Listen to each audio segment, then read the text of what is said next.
dapat berdiri melainkan seperti berdirinya orang yang kemasukan setan. Lantaran tekanan penyakit gila, keadaan mereka yang demikian itu adalah disebabkan mereka berpendapat sesungguhnya jual beli itu sama dengan riba. Padahal Allah telah menghalalkan jual beli dan mengharamkan riba. Orang-orang yang telah sampai kepadanya larangan dari Tuhannya lalu terus berhenti dari mengambil riba, maka baginya apa yang telah diambilnya dahulu. Sebelum datang larangan dan urusan terserah kepada Allah, orang yang mengulangi mengambil riba, maka orang itu adalah penghuni neraka. Mereka kekal di dalamnya. Maha benar Allah dengan segala firman-Nya. Assalamualaikum warahmatullahi wabarakatuh. Assalamualaikum warahmatullahi wabarakatuh. Pertama-tama, marilah kita panjatkan puji dan syukur kepada Allah Subhanahu wa Ta'ala atas berkat rahmat dan hidayah Allah kita bisa berkumpul di tempat yang sangat-sangat berbahagia. Yang berikutnya, saya ingin mengucapkan terima kasih kepada Bapak dan Ibu yang telah hadir dan meluangkan waktunya. Perkenalkan, saya Afianto Perdana Pagala, Ketua Kamar Dagang dan Industri Kota Kendari, dan juga selaku owner dari DBL Group. Pada kesempatan ini saya ingin membagikan pedoman-pedoman investasi bisnis, sektor-sektor bisnis di tahun 2021 setelah pasca COVID-19 ini berakhir. Di tiga kuartal terakhir tahun 2020, kita benar-benar mengalami keterpurukan ekonomi, terjadinya resesi ekonomi atau penurunan daya beli pada masyarakat benar-benar membuat ekonomi Indonesia terpukul, terutama bagi para pelaku-pelaku bisnis. Fenomena financial distress bagi sebagian perusahaan-perusahaan atau sektor-sektor bisnis tentu adalah sebuah pukulannya. Tapi itu juga bisa menjadi sebuah peluang bagi para pelaku-pelaku usaha atau investor-investor yang memiliki pengalaman di kala menghadapi krisis di tahun 1998. Menurut peta investasi di Kota Kendari sendiri, ada beberapa sektor-sektor yang bisa menjadi investasi dan bisa bertahan di kala pandemi COVID-19 atau bahkan pasca pandemi COVID-19 itu sendiri. Mungkin yang saya akan sharing di sini ada dua sektor. Salah satu sektornya yaitu sektor food and beverage. Sektor food and beverage masih merupakan sektor yang paling dicari oleh masyarakat, karena sektor ini sangat berkaitan erat dengan pemenuhan kebutuhan hidup ataupun lifestyle. Sektor yang kedua yaitu sektor properti. Sektor properti itu sendiri. Mungkin sektor properti menurut data Bursa Efek Indonesia mengalami penurunan beberapa persen. Tetapi instrumen ini masih tetap menjadi pilihan investasi paling aman meskipun di kala resesi ekonomi. Harga properti di kala resesi ekonomi mungkin mengalami penurunan yang cukup signifikan. Tetapi menurut siklus ekonomi, jika ekonomi sudah mulai membaik, tentu apa yang Bapak dan Ibu investasikan pada hari ini akan menjulang naik, trennya akan naik. Selain itu, di sektor properti sendiri setidaknya ada sekitar 174 sektor bisnis yang terkait di dalamnya. Dan jika Anda menginvestasikan dana Anda di sektor properti, setidaknya kita sudah membantu perekonomian Indonesia. Dan untuk Bapak dan Ibu yang telah hadir pagi ini, saya ucapkan selamat, Anda berada di jalur yang tepat. Assalamualaikum warahmatullahi wabarakatuh.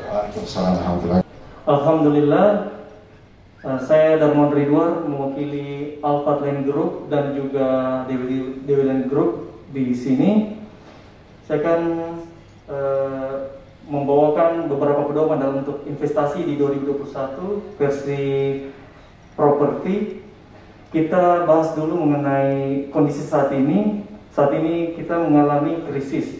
Berkaca di 2008, pada tahun 2008 kita melihat US memprinting money sangat besar, di mana uang yang sangat besar ini perlu muara untuk disalurkan. Nah, muara ini bernama emerging countries, di mana emerging countries ini merupakan negara-negara yang pertumbuhan ekonominya lebih besar dibandingkan dengan negara-negara Eropa lainnya. Nah, ketika tahun 2009 melihat pertumbuhan ekonomi Amerika pada saat itu sampai di 2019 terjadi lonjakan tinggi yang bernama long prosperity. Nah, di tahun 2020 US mencetak lebih banyak lagi uang, dan kita tahu muaranya di mana lagi kalau bukan di emerging countries. Emerging countries ini adalah negara-negara ASEAN seperti Filipina, Thailand, Malaysia, dan juga Indonesia. Nah, setelah pandemi berakhir di 2021 insya Allah, kemungkinan besar salah satu pertumbuhan ekonomi ditopang oleh industri properti, di mana industri properti masuk di 3 sektor industri yang paling besar kenaikannya. Yang paling pertama itu adalah sektor F&B seperti yang disampaikan Ketua Kadin tadi. Yang kedua otomotif, dan yang ketiga properti. Dari 3 sektor ini perusahaan-perusahaan besar, negara-negara besar menanamkan investasinya. Kita melihat di 2009 banyak investasi asing masuk di negara Indonesia. Sehingga bayangkan ketika 2009 sampai 2019 Amerika mencetak pertumbuhan ekonomi yang sangat tinggi. Di sini kita jangan menjadi penonton di dalam tayangan yang kita berada di dalamnya. Jadilah kita bagian di dalamnya. Saya mengajak Bapak dan Ibu sekalian untuk berada di dalam atau mengambil bagian dari sejarah properti, khususnya yang berbasis syariah. Serta kita melihat dalam survei Detik Finance, 95% para milenial tidak akan memiliki rumah di tahun 2021 ke depan. Mengapa? Beberapa survei mengatakan salah satu faktornya konsumtif, sehingga tidak memikirkan lagi investasi ke depannya, dan juga beberapa persyaratan-persyaratan yang dikelola oleh lembaga keuangan tidak bisa dipenuhi oleh para milenial sekarang. Mengapa? Karena para milenial sekarang ini condong bekerja dalam industri kreatif, yang dimana pendapatan per bulan itu fixed income-nya pada laporan keuangannya tidak teratur. Sehingga ini menjadi tantangan besar buat para milenial untuk mengambil atau mencari skema kepemilikan rumah yang sesuai dengan zaman sekarang.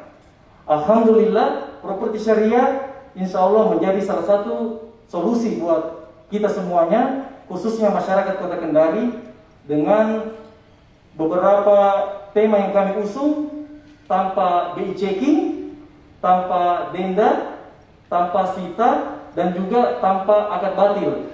Jadi yang kita akadkan itu semuanya jelas dari awal. Tidak ada perubahan-perubahan di tengah, seperti adanya kenaikan atau beberapa punishment yang dikenakan oleh para user. Saya kira itu saja. Saya berterima kasih banyak kehadiran Bapak dan Ibu sekalian, mengajak keluarga, kerabat, saudara untuk berinvestasi sekarang juga, hari ini juga, karena banyak sekali promo-promo menarik yang akan nanti disampaikan oleh tim mengenai apa-apa saja yang Anda dapatkan untuk yang hadir hari ini. Sekira itu saja. Wassalamualaikum warahmatullahi wabarakatuh. Terus kalau kita tidak melakukan transaksi yang terjadi seperti saat ini, kira-kira seperti apa transaksi yang harus kita lakukan dan jauh daripada riba, bahkan tidak tersentuh dengan riba. Kita ingin memiliki properti, ingin memiliki rumah, ingin memiliki kaplingan, ingin memiliki lahan. Apakah kemudian saat ini ada sebuah solusi untuk kemudian ditawarkan kepada umat, kepada publik, kepada masyarakat bahwa ada solusi daripada kepemilikan properti yang itu jauh daripada riba dan tidak menyentuh riba? Tentunya jawabannya adalah ada, yakni melalui properti syariah. Tapi kita harus berhati-hati. Membeli properti syariah itu tidak kemudian kita mudah-mudahkan asal ada iklan properti syariah. Saya yakin Bapak Ibu masih teringat dengan kasus di sekitaran Brimob yang bermoduskan properti syariah yang kemudian melarikan uang para user. Makanya cek background daripada perusahaan yang membangun properti. Di Indonesia itu yang memiliki kekuatan legal dan memang proyeknya itu proyek yang terpercaya se-Indonesia itu hanya dua, developer properti syariah dan developer properti syariah Indonesia, DPS dan DPSI. Terus lihat siapa yang kemudian menangani proyek-proyek tersebut, di mana kantornya, sehingga ada rasa aman di dalam hati kita untuk kemudian memilih properti syariah tersebut. Rindu, rindu ini adalah fitrah. Kita rindu. Yang punya kampung pasti rindu pulang kampung. Yang tidak punya kampung, masih banyak pilihan kampung di Kendari. Ada kampung Empang, kampung nelayan, ada kampung Salo. Ya, pada dasarnya kita kemudian memiliki yang namanya fitrah, yang namanya kerinduan. Rindu apa? Kita rindu lingkungan yang Islami. Saya ingin tanya, tidakkah kita rindukan lingkungan yang Islami? Rindu tidak lingkungan yang Islami? Ketika waktu sholat, Allahu Akbar, Allahu Akbar, on time semua. Kemudian apa? Anak-anak muda, anak-anak kecil itu bolak-balik ke masjid. Ternyata kenapa? Ada tahfidz di situ, ada program tahfidznya. Kemudian ternyata apa? Tetangga-tetangga yang kemudian juga bertetangga dengan kita ini adalah tetangga yang syuur atau semangat keislamannya bagus. Kita rindu lingkungan yang Islami, yang jauh dari bising-bising musik yang melalaikan, yang jauh daripada keonaran, yang jauh daripada bahkan kriminal. Tentunya ini adalah kerinduan kita bersama. Terus kita rindu tidak mempunyai tetangga berkualitas. Ada sebuah kisah yang menarik Bapak Ibu yang dimuliakan Allah. Di zaman tabi'in ada orang itu rumahnya sederhana, bahkan jauh dari sederhana, itu ditawar ingin dibeli rumahnya itu. Ingin dibeli rumahnya. Tapi apa jawaban dia? Walaupun Anda ingin membeli rumah saya dengan harga yang tinggi, saya tidak akan menjual tetanggaku. Apa hubungannya rumah dengan tetangga? Yang ditawar ini rumah Anda, bukan tetangga Anda. Maksudnya apa? Kalau rumahnya dia jual, pasti dia pindah. Secara tidak langsung dia jual tetangganya. Siapa tetangganya?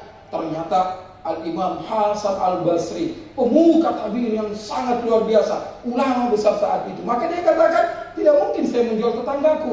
Kenapa?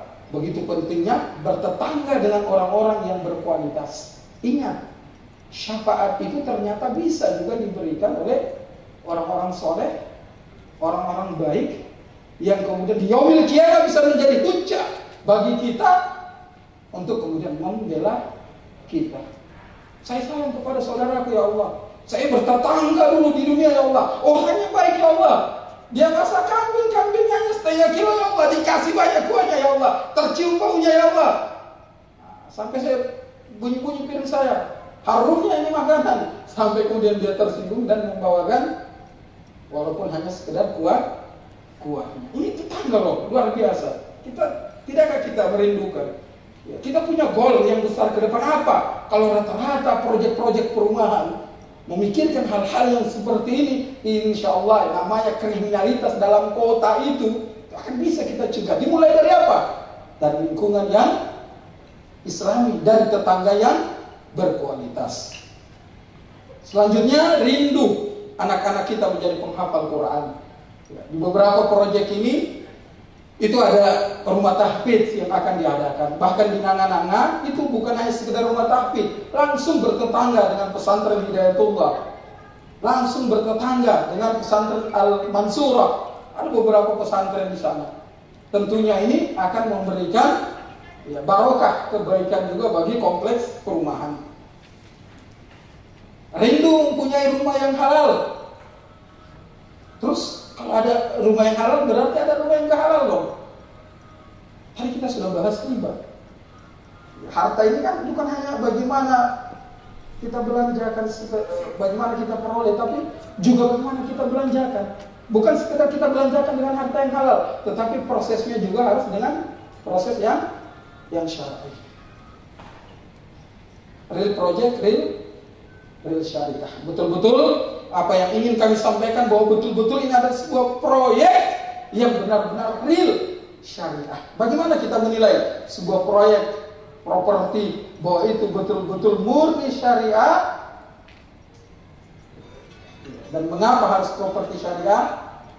Karena pertama, tanpa KPR bank.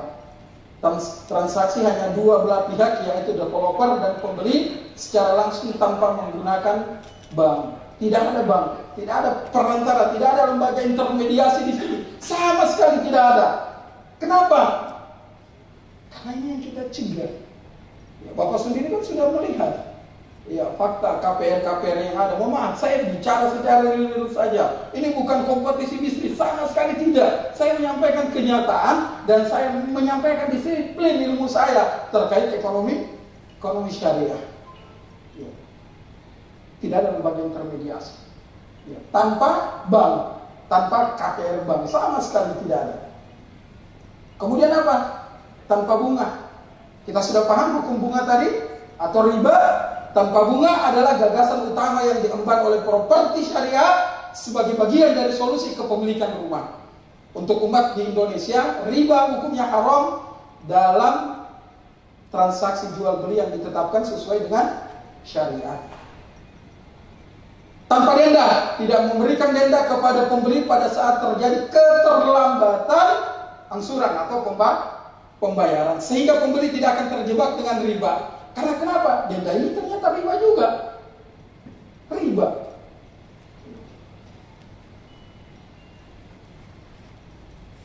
Tanpa sita, properti syariah memberikan konsep apabila terjadi kesulitan keuangan, maka tidak akan disita dan diberikan waktu diskusi. Ada win-win solution di sini. Tidak ada langsung pelan, garis merah dalam pengawasan. Ya, begitulah kita paham. Serta menganalisa masalah tersebut untuk dicarikan solusi terbaik bagi kedua belah pihak. Kita bisa menyaksikan. Saya mau tanya Bapak Ibu sekalian, mohon maaf ya, kalau kita mengambil KPR, saya mau tanya, itu rumah kita miliki atau kita sewa? Saya tanya, kita miliki atau kita sewa? Miliki apa sewa? Sewa ternyata. DP, angsuran, berjalan sudah berapa tahun? Tiba-tiba apa? Suami jatuh sakit, mohon maaf ya. Semoga Allah menyehatkan kita semua. Akhirnya bermasalah. Tak, berapa dikasih waktu, tiba-tiba apa? Digaris dalam pengawasan, nah seterusnya, kemudian apa? Disita, kemudian apa? Dilelang dan lain sebagainya. Apa? Hangus semua. Ini kezaliman di atas kezaliman. Ini apa? Inilah makna yang saya sampaikan. Haitsu ma yakunu syar'u takunu maslahah. Di mana ada perintah-perintah dan larangan-larangan Allah, pasti mengandung kebaikan di dalamnya. Kalau Allah melarang untuk kita mendekati, melakukan aktivitas riba, pasti mengandung kebaikan di dalamnya. Inilah sita, denda. Dalam properti syariat tidak ada semuanya ini. Kemudian apa? Tanpa BI checking. Tidak perlu kita direpotkan dengan ini. BI checking. Lihat transaksi kita selama ini. Oh, ternyata utangnya di mana-mana apa semua. Ya. Itu tidak perlu itu. Tetapi kalau Bapak Ibu punya kredit konvensional di tempat lain, saran saya, bukan saran sih, tapi penegasan saya, cepat diselesaikan itu. Insya Allah, barang siapa yang meninggalkan sesuatu karena Allah, maka Allah akan menggantinya dengan sesuatu yang lebih baik. Ya, konsep perumahan konvensional yaitu orang yang memiliki uang tidak bisa membeli rumah karena terkendala di BI checking. Di properti syariah itu dihapuskan, tidak. Yang penting berkomitmen, punya DP, berkomitmen untuk mengikuti peraturan, kemudian siap, kemudian mampu untuk mengangsur sebagaimana skema pembayaran selama berapa tahun, insya Allah itu akan bisa. Karena tanpa akad batil, akad yang digunakan dalam properti syariah harus sesuai rukun akad, yaitu adanya pembeli penjual, objek akad, dan pelafalan akad atau sirah sesuai dengan syariah seperti itu, tanpa akad batil. Jangan dua akad di dalam satu transaksi. Ini rumah kita sewa atau kita beli, sama leasing motor atau mobil. Ini mobil kita sewa apa kita beli. Sementara Rasulullah melarang dua akad dalam satu transaksi. Pembeli penjual objek akad jelas. Ya, objek akad jelas, makanya nanti perumahannya itu kaplingan itu akan difondasi, bahkan akan dipagar, paving block. Perumahannya juga begitu, nanti kita kemudian tidak menjual barang yang tidak ada, karena di dalam istisna itu harus ada barangnya memang. Nah, industri atau barang itu ada, maka ini kemudian akan dilakukan. Selanjutnya, tanpa asuransi mengandung riba, gharar, maisir, itu asuransi. Maka perumahan murni syariah tidak menggunakan asuransi dalam skema kepemilikannya. Tidak ada asuransi. Kenapa kita bertawakal kepada Allah dalam perkara ini? Asuransi ini kan karena kurang tawakal saja orang. Ada riba, ada gharar, ada maisir di dalamnya. Ini terkait tentang asuransi. Ini gambaran asuransi yang kemudian pada faktanya itu adalah tidak sesuai dengan syariah. Mana yang Anda pilih? Pertanyaannya, properti haram atau properti halal? Yang berkah atau yang kemudian mengundang dosa? Yang berkah tidak? Ya. MC itu tadi bagaimana tadi? Properti apa 2020? Insya Allah berkah. Properti 2020? Insya Allah berkah. Nah, itu yang kita inginkan. Yang haram atau yang halal? Silahkan dipilih. Ya. Kenapa? Kullu nafsin bima kasabat rahina. Setiap pada sia itu mengambil manfaat dari utang kita. Baik itu manfaat dia kemudian meminta bayaran yang lebih dalam kurun waktu tertentu atas utang kita, atau kemudian dia mengambil manfaat dari apa-apa yang kemudian kita miliki karena faktor utang atau piutang dia ke kita. Kemudian apa itu riba? Manfaat bisa berupa tambahan atau kelebihan, secara bahasa bermakna ziyadah, tambahan. Apa itu riba secara syar'i? Setiap tambahan atau keuntungan yang diambil terhadap suatu hutang piutang sebagai imbalan terkait waktu. Riba bisa terjadi saat jual beli barang-barang yang kemudian bisa mengundang datangnya riba, maka harus dilakukan secara salam. Apa itu salam? Secara langsung. Atau kemudian dalam hal utang piutang juga. Nah, inilah yang disebut dengan riba nasiah, utang piutang. Langsung kita teringat, oh saya punya cicilan motor, itu utang nggak? Saya punya cicilan rumah, KPR, itu utang tidak?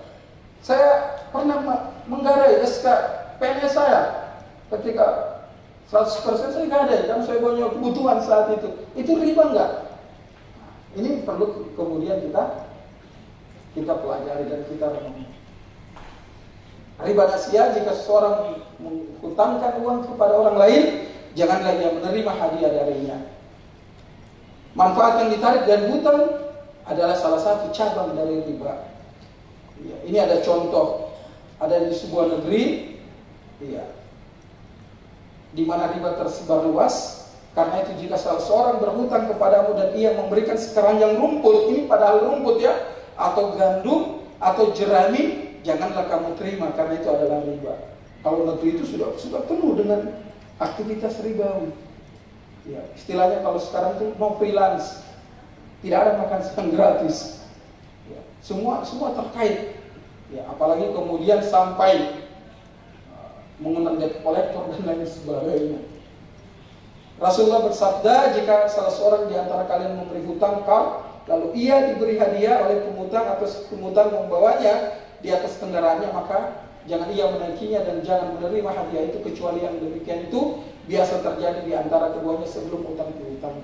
Kalau memang sudah bersahabat, ya, sudah sering memberi, walaupun terjadi utang piutang itu dibolehkan. Tapi tidak pernah saling kenal mengenal, ada muamalah interaksi utang piutang itu tidak dibolehkan. Kenapa? Karena jangan sampai kita jatuh kepada ziyadah tambahan tadi, yakni apa? Menarik kemanfaatan dari utang piutang itu. Ya. Penghutang menawarkan kepadamu makanan, maka janganlah kamu menerimanya. Kecuali yang demikian itu sudah biasa terjadi di antara keduanya. Bahkan sampai sedetil ini, ya, Rasulullah memberikan pelajaran kepada kaum muslimin untuk berhati-hati dengan hal-hal yang bisa terjerumus kepada riba. Bunga sama dengan riba. Yang katanya bunga itu harum, padahal sejatinya adalah haram. Iya, jika kita simpulkan dari hadis-hadis di atas, tidak ada penafsiran lain. Praktiknya kita bisa hubungkan di mana-mana, di kota, di desa, di kampung, pelosok, individu, perusahaan, semuanya terkait tentang riba. Bahkan di perkampungan itu ribanya lebih mengerikan lagi, melalui koperasi-koperasi, bahkan ada yang berbunga, dan setiap hari kemudian itu harus ada penyetoran-penyetoran. Jika riba sudah merata, apakah fakta tersebut mengubah hukum riba menjadi boleh dan halal? Tentu jawabannya tidak. Rasulullah melaknat orang-orang yang terlibat riba. Siapa itu? Yang mengambil riba. Siapa lagi? Yang memberikan riba. Siapa lagi? Yang menuliskannya. Siapa yang menuliskannya? Ya, para akuntan. Kalau dalam level perusahaan. Kemudian sekretaris dan lain sebagainya. Dan dua orang saksi. Hum sawa'un, dikatakan oleh Rasulullah, dosa mereka adalah sama. Diriwayatkan Imam Muslim dan Imam Bukhari. Rasulullah bahkan memberikan penegasan, apabila perbuatan zina dan riba telah merajalela di suatu negeri, berarti penduduknya telah mengizinkan turunnya azab Allah atas diri mereka. Bayangkan jika kita rajin sholat, Bapak Ibu yang dimuliakan Allah, bila kita pun rajin puasa, sedekah, membayar zakat, bahkan kita naik haji berkali-kali, namun hanya gara-gara mengulang-ulang terlibat riba, di dalam Al-Quran tadi yang dibacakan Qori, finari jahannam khalidina fiha, tempatnya di neraka. Walaupun ada penafsiran ulama, bagaimana kalau seorang muslim yang mengambil riba, katanya kekal di neraka. Ada juga penafsiran ulama, maksudnya hum fiha khalidun, maksudnya lama sekali di neraka. Ini adalah dalalah iltizam, dalil yang memberikan penegasan tentang keharaman daripada riba. Sekali lagi, jika mengulang bertransaksi riba, padahal sudah tahu bahwa riba itu haram hukumnya, di mana ke tempat kembalinya neraka dan kekal di dalamnya. Na'udzubillahi min dzalik. Astagfirullahaladzim. Tentunya kita menginginkan kehidupan kita adalah kehidupan yang berkah. Kita menginginkan kehidupan kita ini kehidupan yang bernilai ibadah. Ibadah itu bermakna mentaati Allah di dalam seluruh aspek kehidupan. Laksanakan apa yang Allah perintahkan dan meninggalkan apa yang kemudian Allah larang, termasuk dalam muamalah, termasuk dalam jual beli, termasuk dalam ekonomi. Ketika kita hendak membeli sebuah produk, hendak membeli sesuatu, pastikan dari harta yang halal, dan pastikan kemudian produk itu halal, dan pastikan proses yang kita tempuh untuk memiliki barang tersebut adalah proses yang kemudian dibenarkan oleh syariah sesuai perintah-perintah dan larangan Allah Subhanahu wa taala. Assalamualaikum warahmatullahi wabarakatuh. Tinggal ke situ boleh. Ini salah satu pilihan. Muharram Village, ya? Boleh. Ya.